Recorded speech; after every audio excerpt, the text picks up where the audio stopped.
കോട്ടയം ജില്ലയിലെ താഴ്ന്ന പ്രദേശങ്ങൾ വെള്ളക്കെട്ടിൽ തുടർച്ചയായുണ്ടായ മഴയും കിഴക്കൻ വെള്ളത്തിന്റെ വരവുമാണ് വെള്ളക്കെട്ടിന് കാരണം. തിരുവാർപ്പ്, ഐമനം, വിജയപുരം, കുമരകം പഞ്ചായത്തുകളിലും കോട്ടയം നഗരസഭാ പരിധിയിൽ ഉൾപ്പെട്ട കാരപ്പുഴ, ഇല്ലിക്കൽ എന്നിവിടങ്ങളിലും വെള്ളക്കെട്ടുണ്ട്. മലയോര മേഖലയിലും ഇടവിട്ട് മഴ ശക്തമാണ്. വ്യാപാരികളും ഇവിടുത്തെ ജനങ്ങളും ഏറ്റവും കൂടുതലായിട്ട് അഭിമുഖീകരിക്കുന്ന ഒരു വലിയ പ്രശ്നമാണ് ഈ വെള്ളക്കെട്ട്. പരിഹാരം ഇപ്പം ഞങ്ങൾ നിർദ്ദേശിക്കുന്നത് ഇപ്പം മീനച്ചിലാറിന്റെ ആഴം കൂട്ടുക, പിന്നെ അതിന്റെ സൈഡ് വരികൾ കെട്ടിപ്പൊക്കി അത് കൈകാര്യം ചെയ്തു തരിക. അന്നേരമാണ് ഇതിന് വെള്ളക്കെട്ട്. അല്ലാതെ നമ്മളിപ്പോൾ ഈ റോഡ് താൽക്കാലികമായിട്ട് പൊക്കിയാലും അതിനൊരു ആശ്വാസമാകുന്നില്ല. ഒരു ചെറിയ സ്ഥാപനമുണ്ട്, അതിനകത്ത് വെള്ളം കയറിയിട്ട് രാവിലെ പൊക്കി വെക്കാൻ ത്രാസും എല്ലാം നനഞ്ഞു പോയിരിക്കുന്നത്. ഒന്നാമത് ഇവിടെ വെള്ളക്കെട്ട് വരാൻ കാര്യം തന്നെ എന്ന് വെച്ചാൽ ചെറിയ റോഡുകളെല്ലാം നികത്തി ഭിത്തികൾ വരെ വെച്ചേക്കുക. പിന്നെ എങ്ങനെ വെള്ളം ഒഴുകിപ്പോവും? വെള്ളത്തിനെ കുറ്റം പറഞ്ഞിട്ട് കാര്യമില്ലല്ലോ.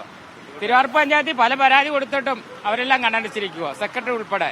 ഈ പടിഞ്ഞാറൻ മേഖലയെ കണ്ടമാനം വെള്ളം ദുരിതത്തിലേക്ക് ആട്ടിയിരിക്കുകയാണ്. ഈ റോഡിന്റെ ഇരുവശങ്ങളിലുള്ള ബിൽഡിങ്ങുകളെല്ലാം വെള്ളത്തിലാണ്. ഇല്ലിക്കൽ കവല തൊട്ട് കുമരകം വഴിയുള്ള വഴി മുഴുവനും വെള്ളത്തിലാണ്. ഇതുകൊണ്ട് യാത്രക്കാർക്ക് ബുദ്ധിമുട്ടാണ്. എനിക്ക് വണ്ടി ടൂ വീലർ പോലെ വണ്ടി പോലും ഓടിച്ചുകൊണ്ട് പോകാൻ ബുദ്ധിമുട്ടാണ്. ജോസി ബാബു ചേരുന്നുണ്ട്. ജോസി, പലയിടങ്ങളിലും വെള്ളക്കെട്ടാണ്. പരിഹരിക്കാൻ എന്തെങ്കിലും മാർഗം ഇപ്പോൾ നഗരസഭ നോക്കുന്നുണ്ടോ? കാലാവസ്ഥ ഇപ്പോൾ എങ്ങനെയാണ്? ധന്യ, കഴിഞ്ഞ ദിവസങ്ങളിലുണ്ടായ ശക്തമായ മഴയാണ് ഇപ്പോൾ കോട്ടയത്തെ താഴ്ന്ന പ്രദേശങ്ങൾ വെള്ളക്കെട്ടിലാകാൻ കാരണം. മലയോര മേഖലകളിൽ ശക്തമായ മഴ പെയ്തു തുടർന്ന കിഴക്കൻ വെള്ളത്തിന്റെ വരവും നദികളിൽ ജലനിരപ്പ് ഉയർത്തി.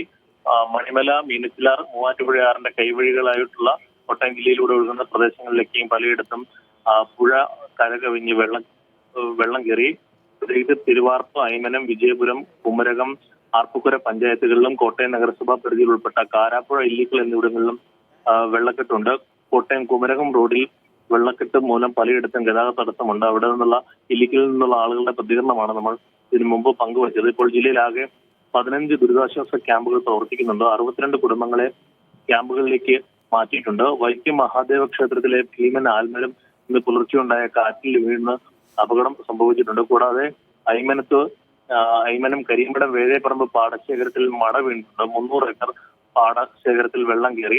രണ്ടാം കൃഷിക്കായി ഒരുക്കങ്ങൾ പൂർത്തിയാക്കിയ കൃഷിയിടത്തിലാണ് വെള്ളം കയറിയത്. എന്തായാലും മഴ വലിയ ദുരിതമാണ് കോട്ടയം ജില്ലയിലാകെ സൃഷ്ടിച്ചിരിക്കുന്നത്. കഴിഞ്ഞ ദിവസങ്ങളിലും മരം വീണും വൈദ്യുതി തകരാറ് മൂലവും ഒക്കെ നിരവധി പ്രശ്നങ്ങൾ ഉണ്ടായിരുന്നു. പലയിടത്തും ഇപ്പോഴും ജില്ലയിൽ വൈദ്യുതി തടസ്സവും നേരിടുന്നുണ്ട്.